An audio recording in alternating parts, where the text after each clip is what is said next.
মানে কোনো নাই আমাদের কয়টা ঋতু? কয়টা ঋতু?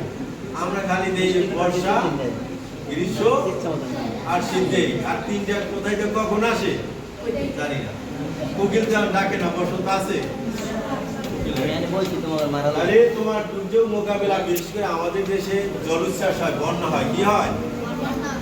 আর হচ্ছে যা ভূমিকম্পকে, আমার যদি এখন এই মুহূর্তে ভূমিকম্প হয়, প্রথম আশ্রয় নিতে হবে কোথায়? দৌড় দিতে হবে। এই মুহূর্তে আমাদের প্রথম আশ্রয় দিবে বেঞ্চের নিচে, কোথায়? অথবা টেবিলের নিচে। অতএব পিলার আছে না, পিলার বরাবর দাঁড়াইতে হবে। এখানে কখনো তোমার ভেঙে পড়ে না, বুঝতে পারছি? তারপরে যে জলোচ্ছ্বাস হয় না, এই যে বন্যা, বন্যা তোমরা তো সুনামি দেখো, সব তো জন্মগ্রহণই করে না। সুনামি, সুনামি মানে এত মানে তোমার একটা কঠিন জিনিস ছিল।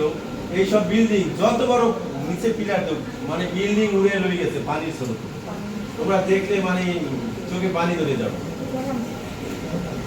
তাই এই দুর্যোগবেলায় জলোচ্ছ্বাসের জন্য আমাদের যেহেতু নদীর পাশে বাড়ি না, দেখছি হয়তো আমরা নদী গেছা, এই যে তেঁতুলিয়া গেছা, তাই তো? তাই এখান থেকে যদি হঠাৎ করে বন্যায় কোথায় আশ্রয় নিতে হবে? আমার নিকটস্থ যে ভবন আছে অথবা আমার বাড়ির পাশে যদি কোনো বিল্ডিং থাকে, এর যত উঁচু ভবনে আমাদের নিতে হবে আশ্রয় নিতে হবে। ঠিক আছে? এরপর বলছে learning acceleration in secondary education. Secondary education বলতো? এই সেকেন্ডারি এডুকেশন কেউ বলতে পারবা? টেনের কেউ? টেনে এবার মিম সাহেব দাঁড়াও তো, দাঁড়াও। সেকেন্ডারি এডুকেশন মানে যে পর্যায়ে আছো তুমি, কালকে সার্টিফিকেট নিয়ে বের হয়ে সেকেন্ডারি লেখা থাকবে কি? Secondary education.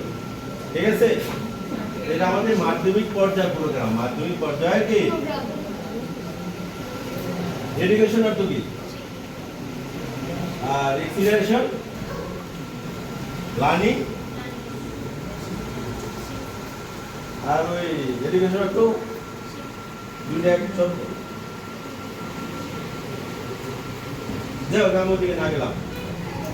তাহলে এইটা আমাদের এই যে মাধ্যমিক উচ্চ মাধ্যমিক শিক্ষা অধিদপ্তর এবং এই সরকার থেকে আমাদেরকে সচেতনতা করছে যে আপনারা বৃক্ষরোপণ করবেন প্রচুর, আর হচ্ছে এই ঝুঁকি কিভাবে মোকাবেলা করবে এ বিষয়ে আমি যতটুকু অল্প সময় আলোচনা করছি।